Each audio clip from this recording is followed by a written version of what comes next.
discussing a little bit about the bases.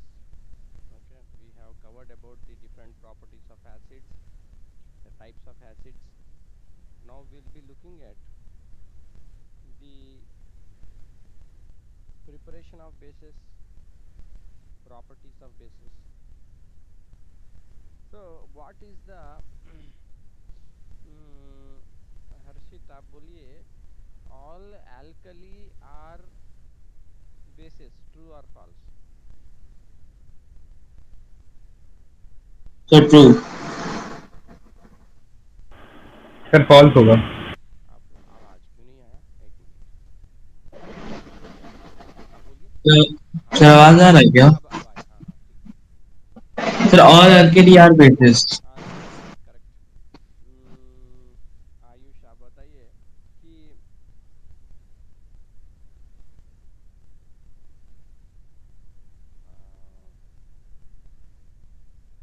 Iron hydroxide, okay, it is insoluble in water, whether it will be a base or not.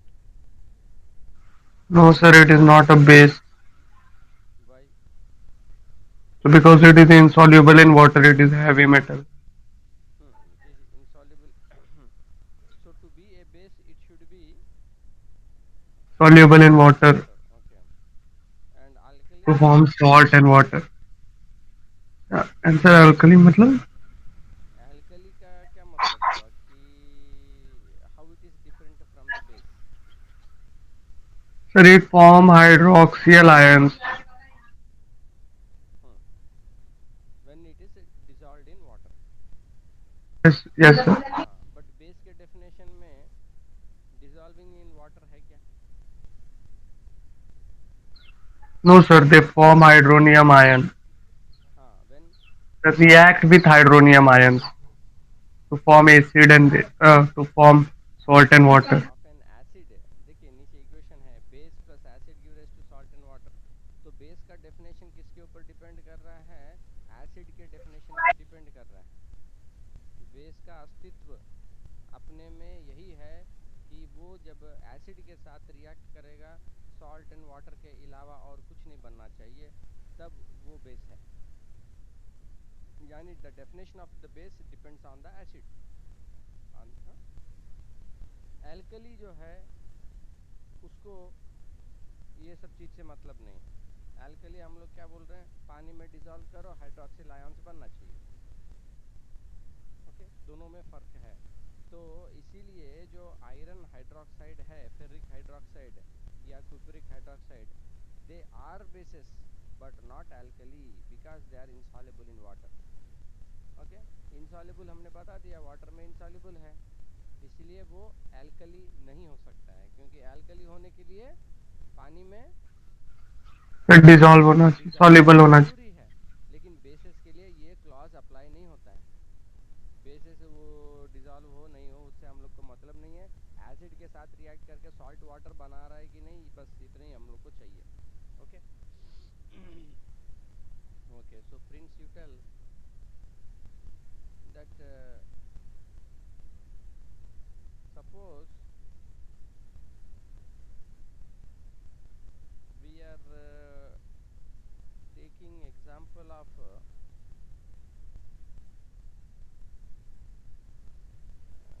say lead oxide. So lead oxide is a metallic or non-metallic oxide?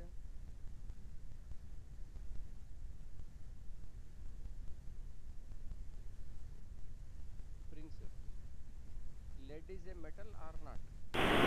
Sir question एक बार फिर से बोलिएगा। Lead element, lead, whether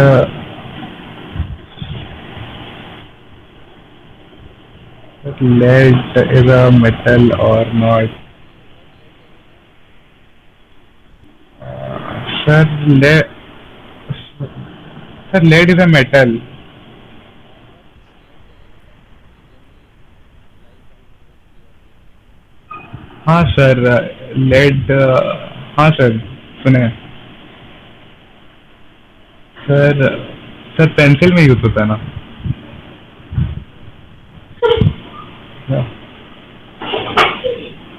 वो तो graphite है।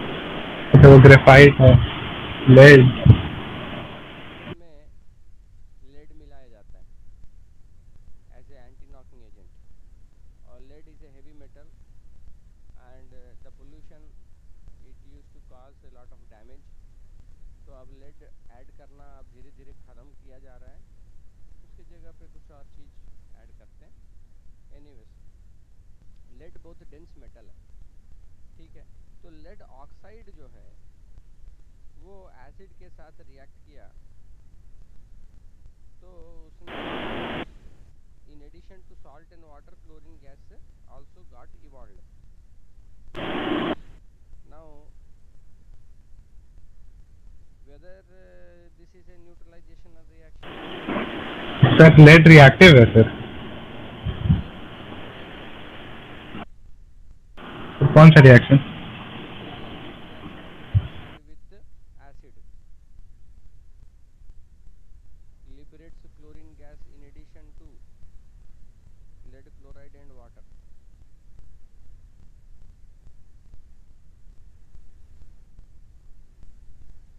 ये जो reaction of acid and base है, it should form only Salt and water. salt and water, nothing else.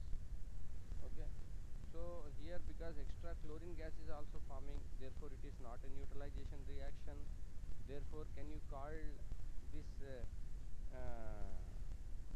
lead chloride as a example of the basic oxide?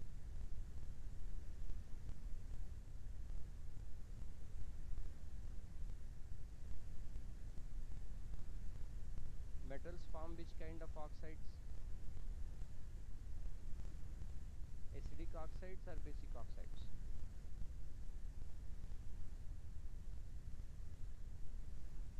Example ले लो ना, last time I have told very easy to answer, just आप example ले लो, immediately metal कौन सा आना चाहिए mind में? First group का कोई मेटल ले लो फटाफट, हाँ उसका सोच लो। Sodium. हाँ सोडियम ऑक्साइड, मैग्नीशियम ऑक्साइड या कैल्शियम ऑक्साइड, ये सब जो है आपको सर मेटल्स बेसिक ऑक्साइड बनाता है sir.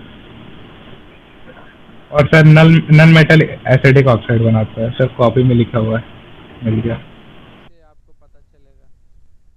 Because when that oxide is formed it will react with water, then it will form the, if it is acidic oxide it will form acid, if it is basic oxide it will form the basic hydroxide. For example sodium oxide water के साथ जब react करेगा तो sodium hydroxide बनेगा। okay, so base is forming, it is a basic oxide. so revise करते रहिए। Next part is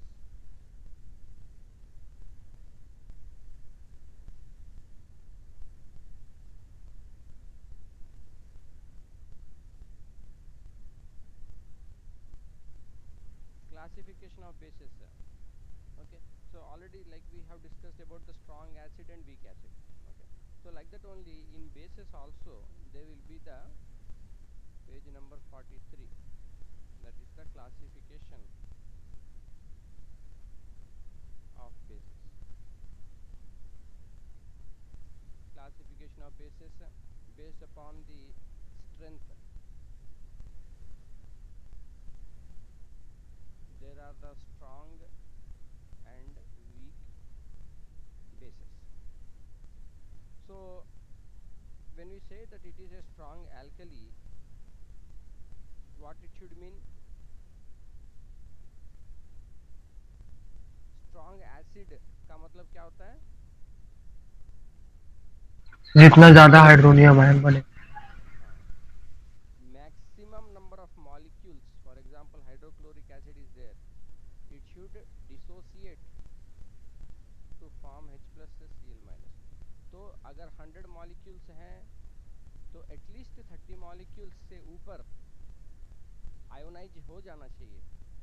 okay, that ionization, that removal of that dissociation at least 30% होना चाहिए, then you can say that it is a strong acid. Okay. Similarly, in base what is happening, there should be almost complete dissociation in the aqueous solution to produce the OH minus. Complete, almost complete dissociation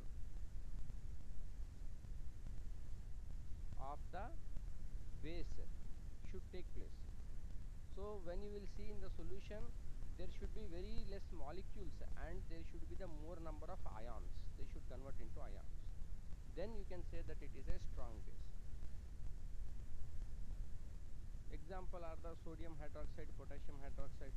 Okay. Sodium hydroxide, when we will put in water, then maximum of it will get dissociated to form the Na plus and OH minus. Same thing happen with the potassium hydroxide. So because most of the molecules of the base are dissociated, it is strong. Weak means it is a partial dissociation. Dissociation मतलब समझ रहे हैं ना,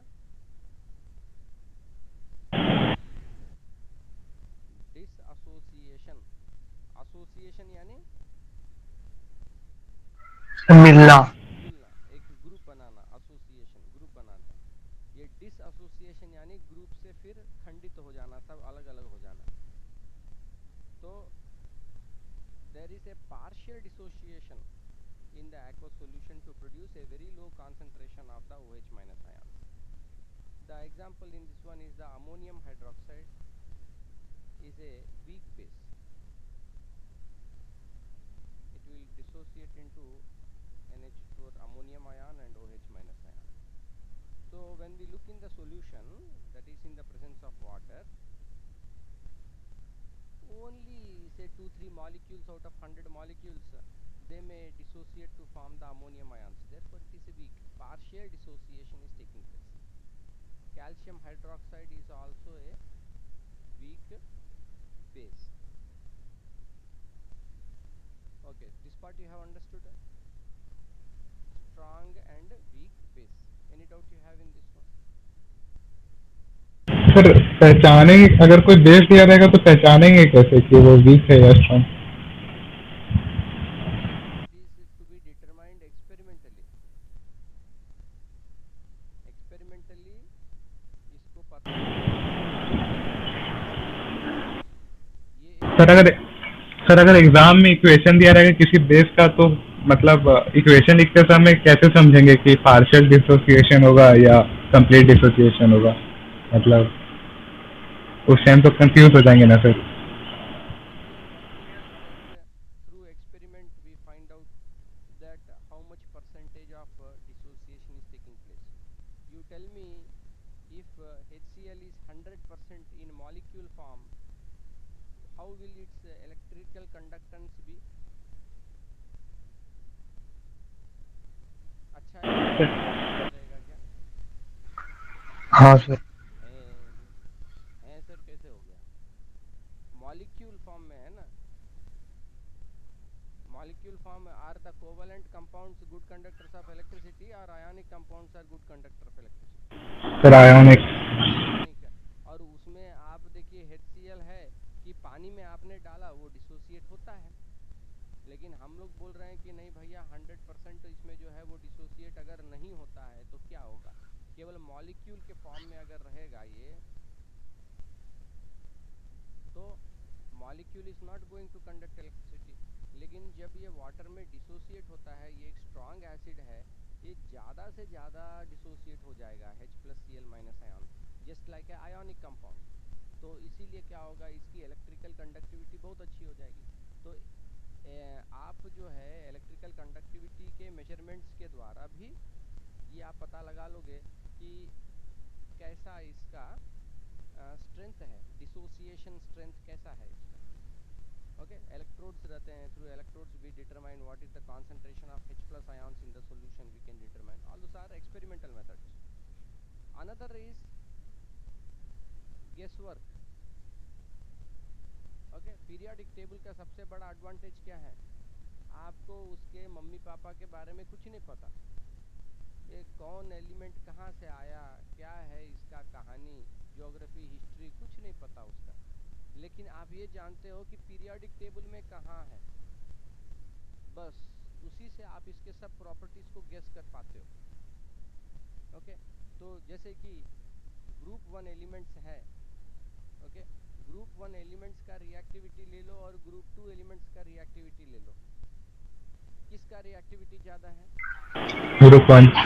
group 1 का। Group 1 है, क्योंकि आप फटाफट इसमें दिमाग लगाओगे कि भैया एक ही इलेक्ट्रॉन की कमी है, एक इलेक्ट्रॉन को वो लॉस कर देगा, लॉस करके ऑक्टेट बना लेगा, इसको तो दो दो इलेक्ट्रॉन्स लॉस करना है, इसको थोड़ा समय ज़्यादा लगेगा, इसको तो फटाफट कर लेगा, तो इसकी रिएक्टिविटी ज़्यादा रहेगी, कम एनर्जी की इससे इसका ये रिएक्शन होगा।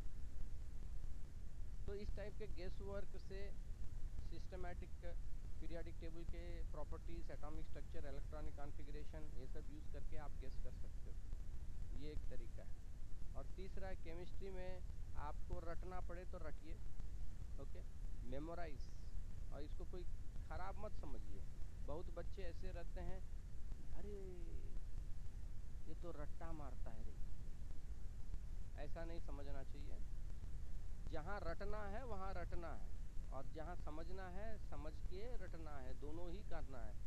आपका मकसद क्या सही क्या गलत ये नहीं है, आपका मकसद है you should get good marks in the examination, that is important. You should learn and whatever is required to get the good marks in the exam, you will do that.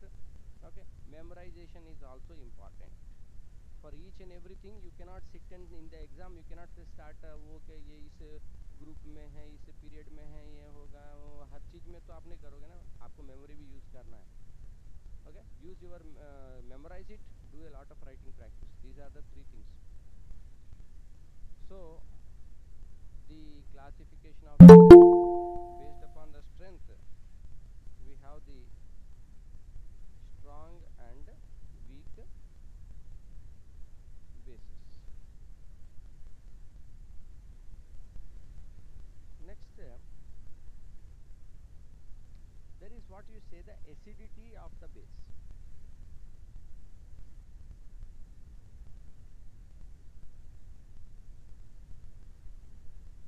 Okay, just like we saw the basicity of an acid.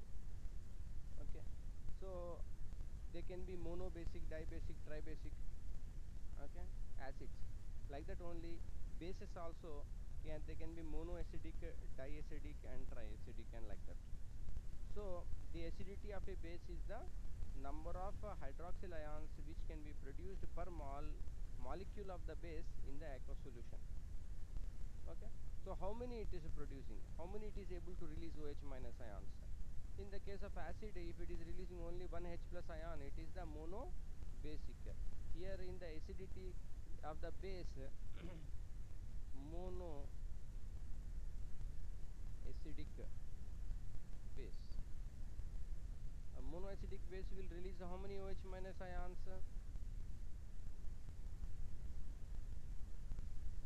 Sir, 1. It is a mono, like that only we have the diacidic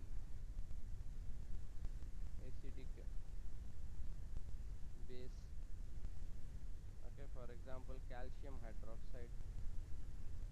So here what is going to happen, Ca2 plus and 2 OH minus ions will be released, dibasic. Okay, cupric hydroxide also, it will release 2 OH minus ions. Now if there is a water insoluble hydroxide, okay, whether it will have any this it can be this monoacidic, diacidic, triacidic, can it be like that? Question ये है कि अगर एक compound पानी में नहीं घुल रहा है, इंसॉल्युबल नहीं है, क्या तब भी उसमें ये मोनोएसिडिक, डाइएसिडिक, ट्राइएसिडिक ये सब संभव है? Sir boric no acid sir, में तो सॉलिड है ना सर? अच्छा हाँ, बोरिक एसिड। नहीं सर, नहीं सर। नहीं है संभव। नहीं sir. Thank you. What is the difference between base and acid? Sorry, alkali. Sir alkali water में सॉल्युबल रहता है, बेस में वो properties. In water, it release OH minus ions. Point number one, alkali. तो जब आप पानी में डालोगे तो पानी में डिजॉल्व होना चाहिए. It should dissolve in water and release OH minus ions. Base का क्या है? तीन चीज है, metal oxide, metal hydroxide, ammonium hydroxide. These three type of compounds, when they will react with the acid, they will form the salt plus water. ये इसका definition. यहाँ पे पानी में घुलने की बात है क्या? नहीं है. ठीक है. तो ये जो पानी में डिजॉल्व होने वाली बात है, ये एल्कली को ही अप्लाई करता है, बेस को अप्लाई नहीं करता है. So if you see the example here, CuOH twice, it is written what? Fused. This is what? Aqueous. यानी पानी में घुला हुआ है कैल्शियम हाइड्रोक्साइड, तब ये रिएक्शन आया. लेकिन when you take cupric hydroxide, it is in the fused state. Fused state का क्या मतलब हुआ?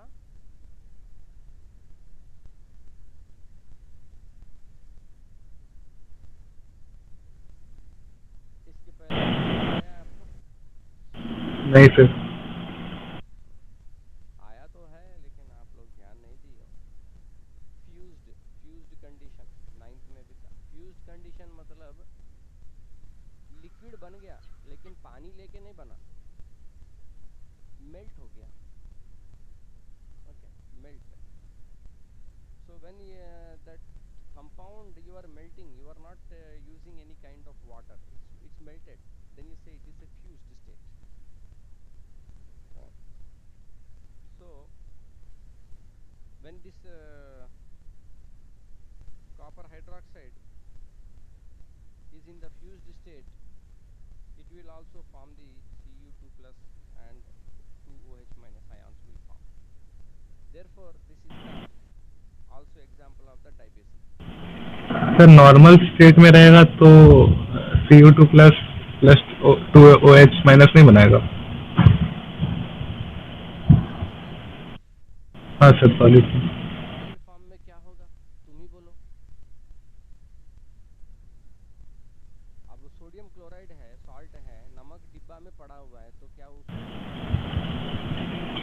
सर उसको फिर 200 डिग्री सेल्सियस से ऊपर का हीट देकर अनस्टेबल बनाना होता है. जब तक कोई उसके साथ कोई छेड़छाड़ नहीं करेगा, वो चुपचाप सॉलिड स्टेट तो बड़ा स्टेबल स्टेट है ना. हाँ सर. बड़ा स्टेबल स्टेट है. उसमें भी क्या है कि this compound, each compound is formed by reaction of the element with some other element, no, then compound is formed. So when a compound is formed, that compound is formed for the purpose of what? Stability. तो जब compound बन गया, वो stable है, तभी तो वो exist कर रहा है. अगर वो स्टेबल नहीं होता, वो एग्जिस्ट नहीं करेगा. उसको हम लोग बोलेंगे मेटास्टेबल. वो स्टेबल नहीं है, वो मेटास्टेबल है, वो एग्जिस्ट नहीं करेगा. ओके. तो जब तक उस कंपाउंड को लेके आप फिर कुछ छेड़छाड़ नहीं करोगे, वो यथास्थिति वैसे ही रहेगा. तो यहाँ पे भी इसको आप फ्यूज्ड किए तब जाके, मतलब ये सॉलिड फॉर्म में है, इसको आप हीट किए तो वो लिक्विफाई हुआ, तब जाके उसमें आयोनाइजेशन हुआ. So water insoluble hydroxide's acidity equal to the number of replaceable OH minus ions in one molecule of that base. Triacidic base like aluminium hydroxide and ferric hydroxide. Okay. Aluminium, what is the oxidation state? Valency, aluminium.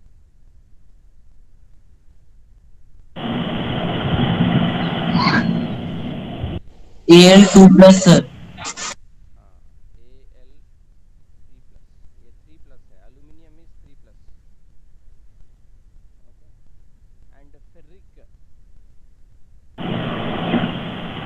Sir इसमें Fe2 भी होता है, 3 भी होता है। Fe3 अच्छा ferric. Sir if में 3 होगा।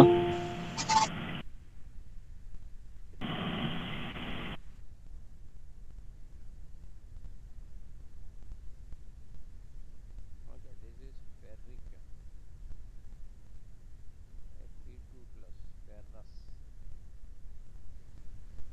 Okay, so this ferric hydroxide also it is able to replace its hydroxyl groups, three of the hydroxyl groups, so it is the triacidic. So, next preparation of bases. So just like we saw in the earlier the preparation of acids, हमने सब equations देखा, देखने के बाद जैसे मैंने बताया कि सेंटर में ऐसे करके एक पेज में माइंड मैप टाइप का आपको बनाना है। ओके, माइंड मैप टाइप का बना के उसको आप एक ही पेज में उसको कंपैरिजन करके आप याद करोगे, आपको तभी याद रहेगा। Okay, preparation of bases we will see individual.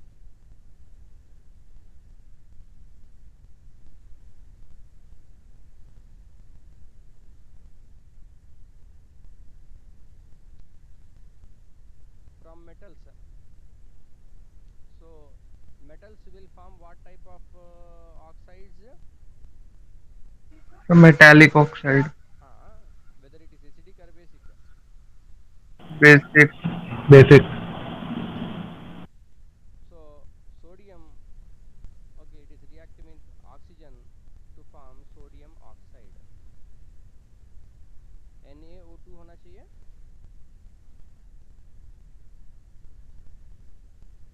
क्या होना चाहिए? Na2O, क्यों?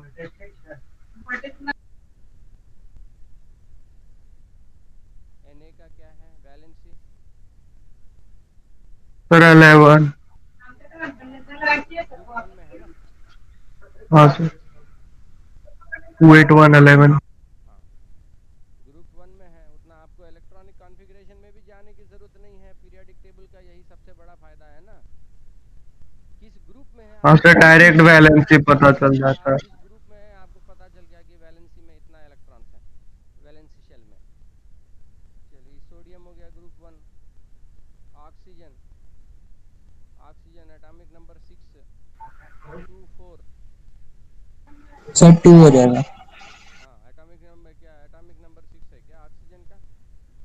सर 7 होता है ना। राम राम राम। सर 8 होता है।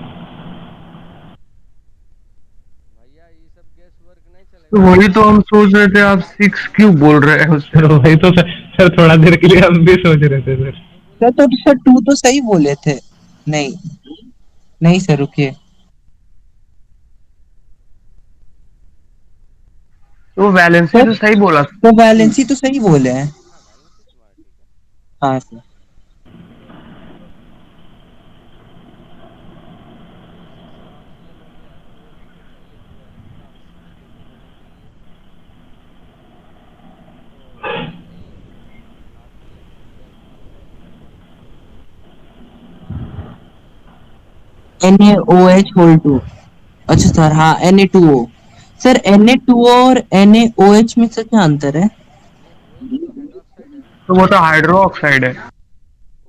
OH OH हो गया। ये तो केवल ऑक्साइड है।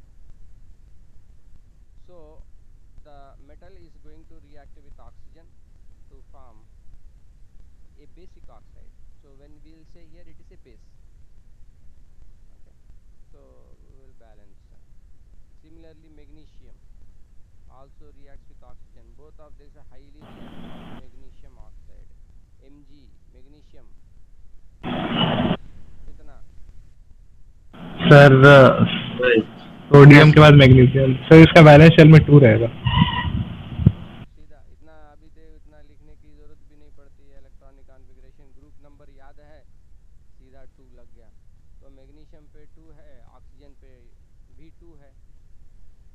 ओके, यहाँ पे भी 2 है, 6 है ना।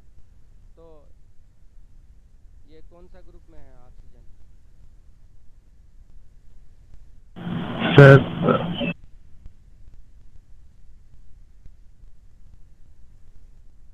The 16th, sorry, 12th group. 12 group है क्या? No, sir, no, sir. The 16th group, sir. 2, 6, 10 plus 6, 16. 16 group है। हाँ, sir. हाँ 16 ग्रुप है। तो 16 ग्रुप में फिर यही हो जाता है कि इधर हम लोग को ये जो वन है क्योंकि पहले ए और बी वाला हिसाब था। 1A 2A 3A 3B ऐसे करके ए बी करके पुराना क्लास नॉमेनक्लेचर था। तो वो पुराने वाले में अगर आप देखो तो ऑक्सीजन ग्रुप 6 है, नए में देखो तो ग्रुप 16 है।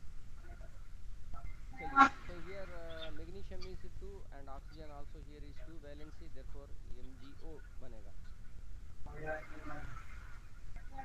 ये एक तरीका है reaction of the metals with oxygen. Next is the action of the water on reactive metals. Reactive metals like sodium highly reactive, पानी में देते ही explosive reaction हो जाता है, बहुत धुआं लाइटिंग बहुत आता है उसमें।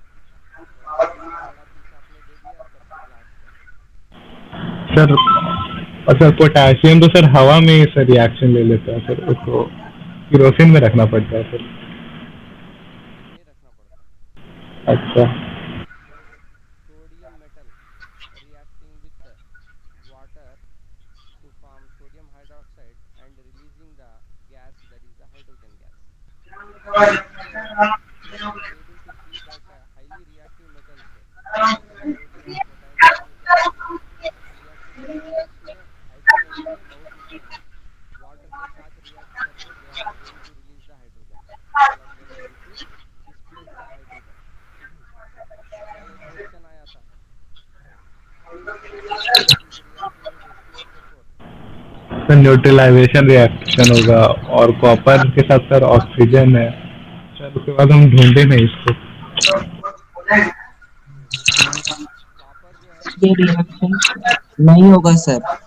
एरोमेटिक बेस में कॉपर हाइड्रोजन के साथ रहेगा। नीचे सर। नीचे है, जस्ट हाइड्रोजन के नीचे आता है कॉपर। तो copper technically speaking should not react with this acid and not displace the hydrogen.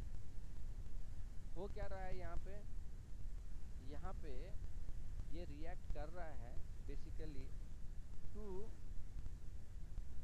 instead of forming the hydrogen it is forming the water, more oxidized, because I told earlier also HNO3 and concentrated H2SO4 are highly oxidizing agents.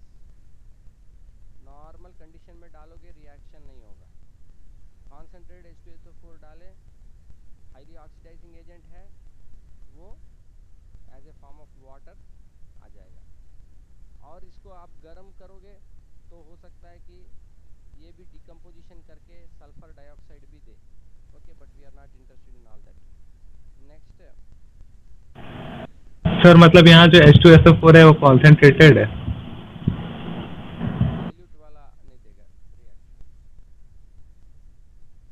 Because it is below that hydrogen in reactivity series. By the action of water on soluble metallic oxides, soluble metallic oxides, ये जो sodium oxide है, do you think it will be soluble in water? Sodium it is reacting with water, here you and I told that sodium is a highly reactive metal, group 1 में है, highly reactive है, almost explosive reaction के साथ sodium hydroxide and hydrogen gas release किया। अब इधर हम लोग क्या देख रहे हैं, सोडियम नहीं देख रहे हैं, सोडियम ऑक्साइड देख रहे हैं। उसको हम वाटर के साथ रिएक्ट करेंगे, क्या ये उतना ही विगरस होगा? रिएक्शन होगा लेकिन विग्रेस का पता नहीं। इतना विगरस नहीं होगा जैसे ये है। क्यों? ये तो ऑक्सीजन के साथ ऑलरेडी रिएक्ट करके स्टेबल बन गया, एक स्टेबल कंपाउंड बन गया। हाँ सर। अब ये जब स्टेबल कंपाउंड बनाया, अब वाटर के साथ रिएक्ट करने में अब ये उतना एक्सप्लोसिव नहीं रहेगा। Okay, it is reactive but not so explosively reactive, it will form the sodium hydroxide simply. same thing is with the sir मतलब सर ये सब उसके साथ रिएक्ट करेगा सर, कोल्ड वाटर के साथ रिएक्ट कर जाएगा ना? यही चीज है, ये हमने पिछली बार देखा था, reaction with cold water, warm water and hot water. Okay, so in that one it was what, the reaction of the metal what oxides था कि metal carbonates था, sir nitrates carbon with hydroxides. तो hydroxides का तो decomposition वगैरह था, लेकिन the reaction with the metal nitrates, carbonates, okay, ये सब भी अपना हीटिंग में था, आप एक बार रिवाइज कर सकते हो. Okay, so here main thing is that were mainly we saw with the thermal decomposition, but it is giving the idea about how it is its reactivity. Okay, so here what is happening, sodium it is reacting with oxygen, थोड़ा सा stable बन गया, तो उतना reactive नहीं रहेगा जैसे कि normal sodium का metal. ये particular reaction है for the same preparation of the base. Here also base is formed by double decomposition. Double decomposition, for example, ferric chloride with sodium hydroxide is giving rise to ferric hydroxide plus salt,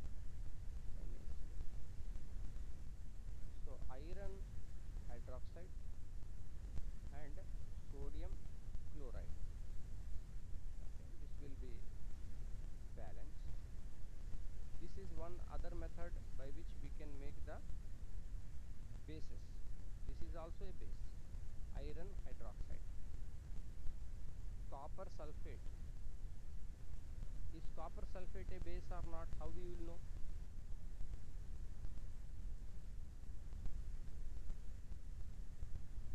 कैसे पता चलेगा कि copper sulphate base है कि नहीं है? Sir activity series में sir hydrogen के नीचे आता है ना सर? तो सर तो ये रिएक्टिव मेटल तो है नहीं सर. सर और SO4 है इसके साथ लास्ट में. हाँ, डेफिनेशन ऑफ बेस में हमने क्या देखा,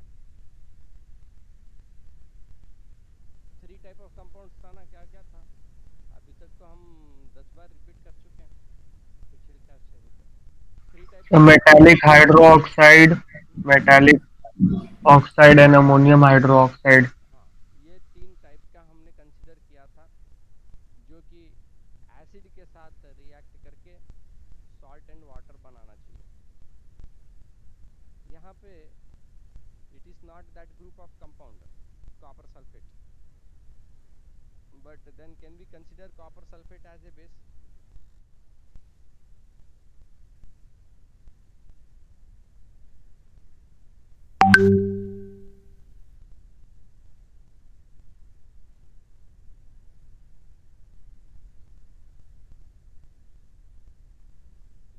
विचार कीजिए.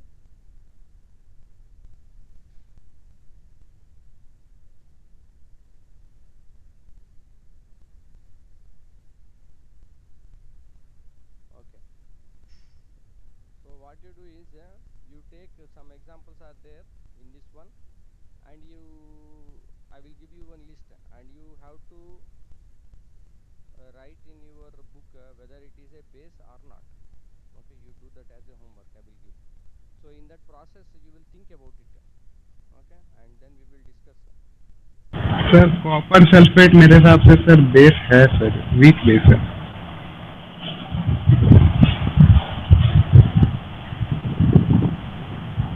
Sir, also tomorrow we will discuss. I will give you a list of these ones, why you think it is a base and that too weak base.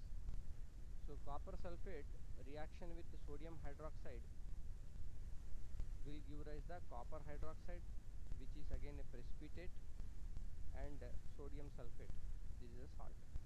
So here what has happened, this basic hydroxide, that is the copper hydroxide, is formed. This is also one method of the preparation.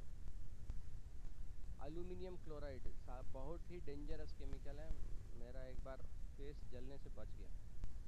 Aluminium chloride reaction with the ammonium hydroxide. Sir copper sulphate को sulphuric acid से react करवा सकते हैं?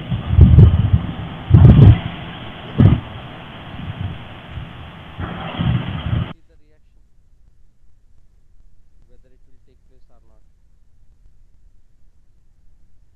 देखिए कोई particular reaction होगा या नहीं होगा, इसको हम लोग कुछ बेसिक पैरामीटर्स प्रेडिक्ट कर सकते हैं, लेकिन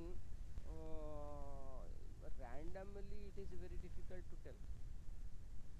अब जैसे आपने पूछ लिया copper sulphate sulphuric acid react करेगा कि नहीं, अगर रिएक्ट करता है, देखिए रिएक्शन ऐसा कुछ नहीं है जो नहीं होगा, केमिस्ट्री में होता है, क्यों नहीं होगा, आप प्रॉपर कंडीशन प्रोवाइड करोगे तो होगा।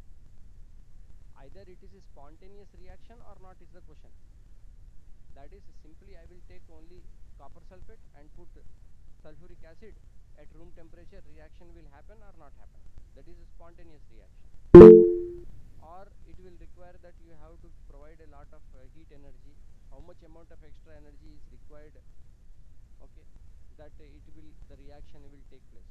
So these are non-spontaneous energies, you have to encourage it to react, okay. So those things depends also a lot on the actual conditions. So aluminum chloride reacting with the ammonium hydroxide to form the aluminum hydroxide and ammonium chloride. Sir ये down arrow का मतलब क्या होता है? Precipitate, insoluble precipitate, okay. So this is another method of the preparation by double decomposition, that basic bases can be prepared by metal sulfides. So metal sulphide का बताइए क्या है formula, anion. Sir sulphide, sir IT या फिर ID अच्छा sir F2-, okay. Hydrogen sulphide क्या formula होगा? Sir HF- HF नहीं H2S। हाइड्रोजन पे सल्फर पे इधर है आपका 2, क्रॉस जाएगा H2S बनेगा, this is hydrogen sulphide. So metal sulphides में the action of the oxygen on metal sulphides, zinc sulphide अगर हम लोग लेते हैं और उसको रिएक्ट करेंगे ऑक्सीजन के साथ, तब बनेगा zinc oxide and sulphur dioxide is going to release outside, okay. So this zinc oxide is the metallic oxide, okay, it is the basic oxide. Other is lead sulfide black color reacting with oxygen to form the lead oxide, and sulfur dioxide fumes will come outside. Sulfur dioxide fumes are very corrosive, okay. So in this way, by reaction of the metal sulfide with oxygen to SO2, the metal will simply form its oxide. So that is the metal oxide is the base. By salts, ये है thermal degradation. Sir एक question था sir, copper sulphate को पानी में डालने पर dissociate होता है?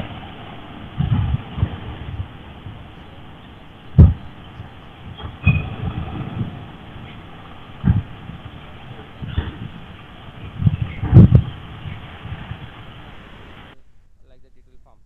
So this copper sulfate, it will dissolve in water, to form the solution, and it can also take the water as a water of hydration, okay. So you have already learnt in your earlier classes 7 H2O ऐसे करके बनता है copper sulphate, is a water of hydration, इस तरीके से भी होता है। उसका कलर एकदम अलग लगेगा, एनहाइड्रस फॉर्म में जब रहेगा तो नॉर्मल वाइट पाउडर जैसा लगेगा, वाटर को ले लेगा क्रिस्टल बन जाएगा, okay. So this is an hydrated form. So different reaction doesn't means always it has to be some kind of lot of halchal has to take place. So these kind of changes also will be there. They are taking up water in the form of hydration. Next one is thermal decomposition. Calcium carbonate, ये thermal decomposition जो कि आप लोग पहले बोल रहे थे, okay. Reactivity activity series जो था आपका उस चैप्टर में थर्मल डिकम्पोजिशन भी था उसमें.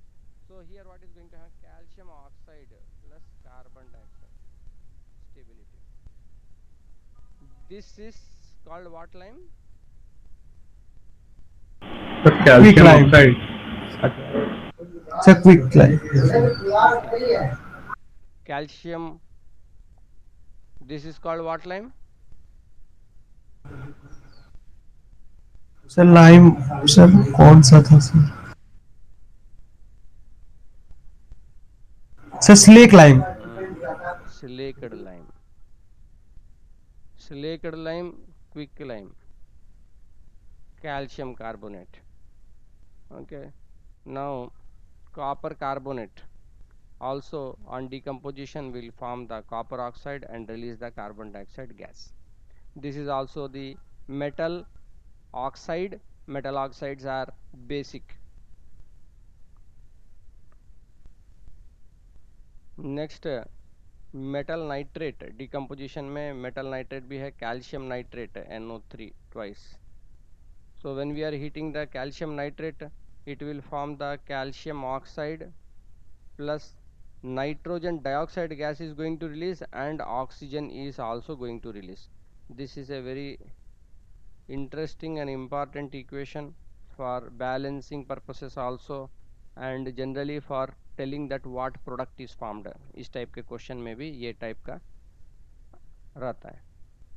तो क्या होता है carbonates, in your earlier ninth also you have seen action of heat on the carbonates, nitrates, hydroxides. तो nitrates में calcium nitrate is going to release the nitrogen dioxide and oxygen. Zinc will also give the same kind of reaction, but when you take the more reactive metals like sodium and potassium, their products will be a bit different.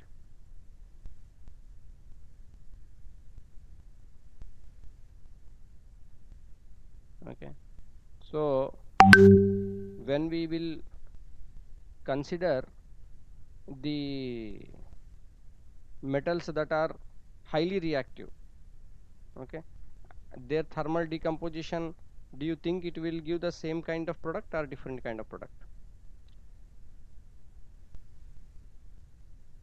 It is not going to give the nitrogen dioxide, it is going to give only oxygen, sodium and potassium.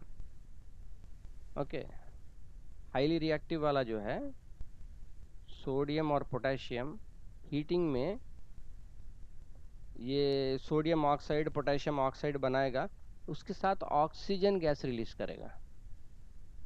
लेकिन ये सब जो है calcium, zinc, magnesium, iron, ये सब जो है nitrogen dioxide and oxygen. Okay, so ammonium hydroxide can be prepared by simply dissolving ammonia gas in water. Yes, that is there. So simply you dissolve the ammonia gas. Ammonia gas जो होता है वो भी बहुत pungent smell रहता है, very pungent smell. So we'll dissolve that in water, it will form the hydroxide. Just like when you dissolve the carbon dioxide in water, you will get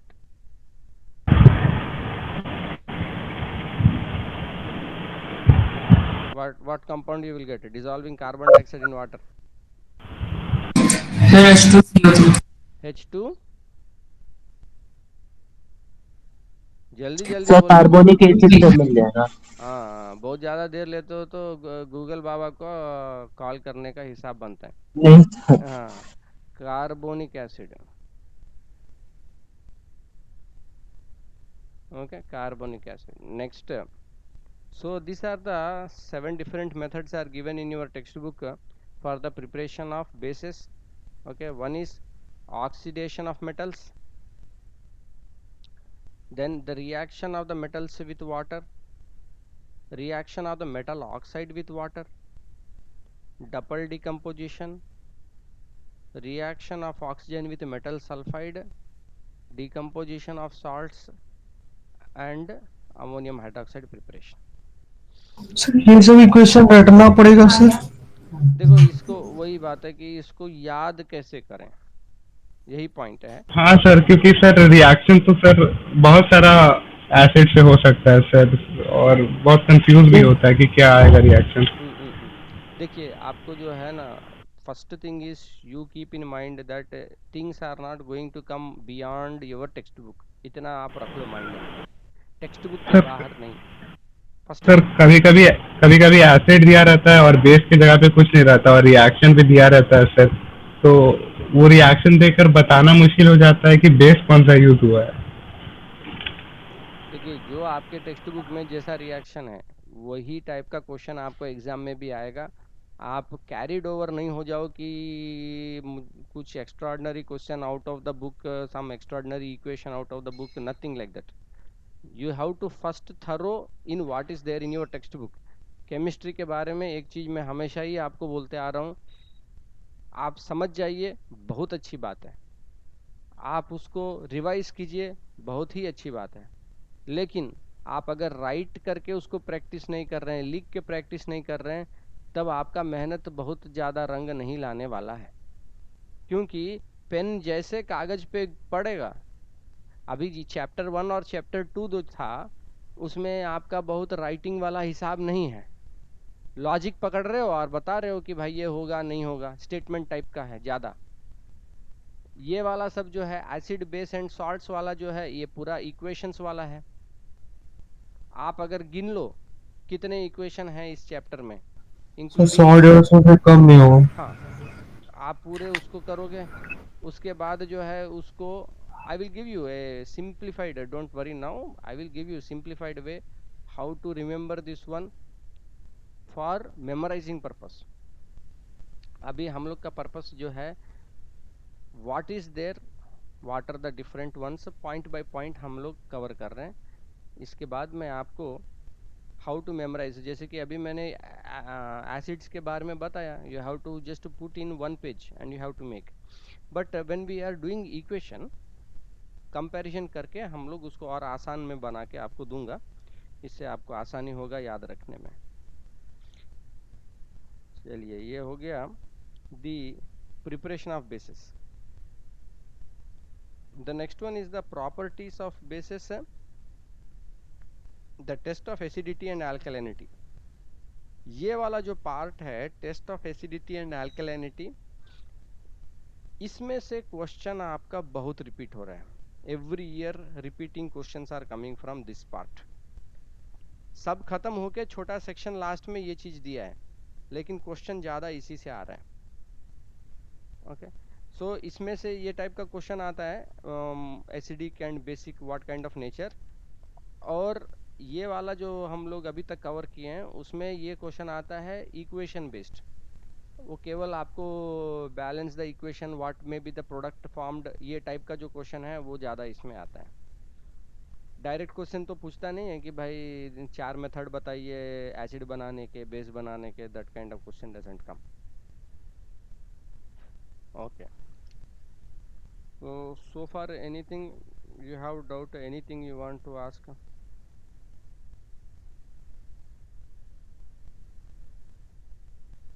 Okay, I wanted to actually cover this chapter in this week and I hope we will be able to cover, लेकिन तब वही हमको लगता है कि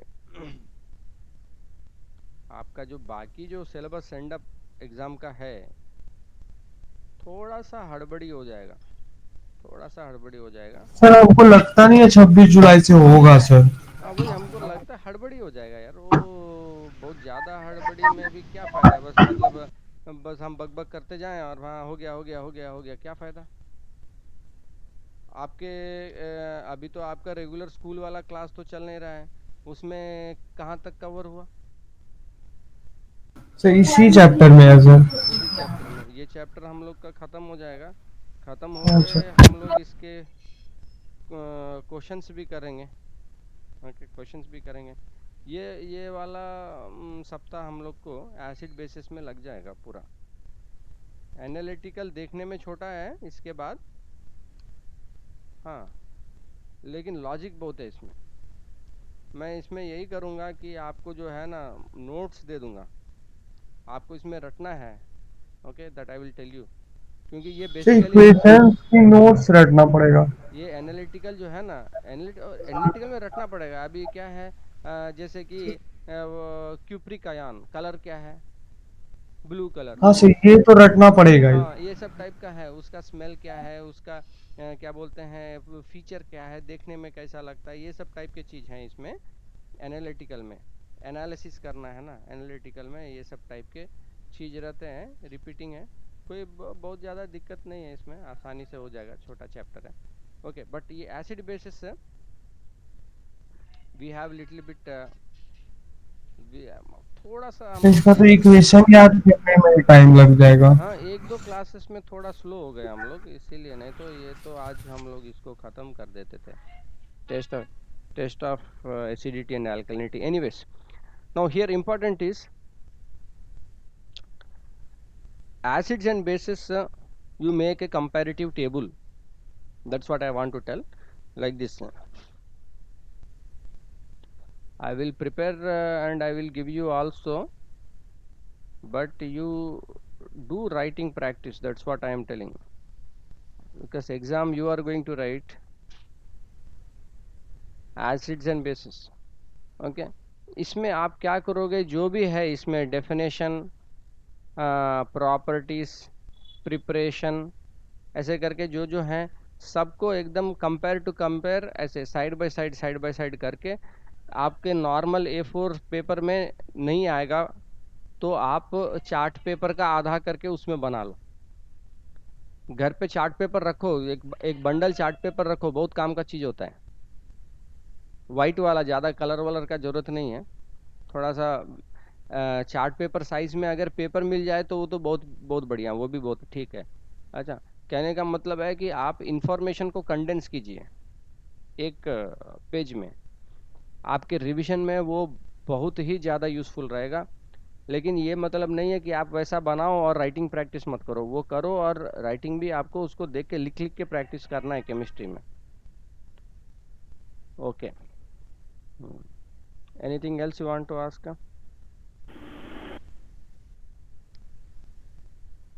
चलिए, so for the next this हाँ, so for this coming Saturday Sunday you prepare for, like I told the test, no, for biology you will prepare for the genetics, and for chemistry chemical bonding. Okay, ये दोनों के लिए आप prepare हो जाइए। और फिर आप लोग तो स्पेसिफिक कुछ अभी तक बताए नहीं हो कि लेकिन मुझे लगता है कि संडे फ्री छोड़ना चाहिए, क्योंकि फिर पूरा सप्ताह थोड़ा सा आप डल टाइप का भी एक आ जाता है। संडे छोड़ देते हैं। सर टेस्ट मंडे को अटेम्प्ट करते हैं सर, संडे को जो छुट्टी रहेगा रिवाइज कर लेंगे हम लोग। हम क्या सोच रहे हैं कि देखो भाई, हम ये करके तो देख लिए कि हम बैठे हैं कंप्यूटर पे और आप भी टेस्ट लिख रहे हो, ये चीज़ हम देख लिए, सब किताब खोल के लिख रहे हैं, वो भी हम जान लिए। जो भी है, जो किताब खोल के जिसको लिखना है वो किताब खोल के लिखे, जो बिना देखे लिखे वो बिना देखे लिखे। That is your own decision how you are doing the things. Okay, that is in this online mode I cannot control, that is not possible. So what I will do is, it is up to your own way, you solve it, but that is important, you have to solve it. Saturday itself I will give you the question paper for both chemistry as well as biology. You will solve it, and on Sunday you will send me. Okay, Sunday you will send me. So after class I will send you the question paper. Sir आप oral, sir verbal questions पूछ के oral test नहीं लीजिएगा? And verbal उतना समय नहीं है ना अपने पास, समय और रहने से I am ready to take 2 hours class, for me I don't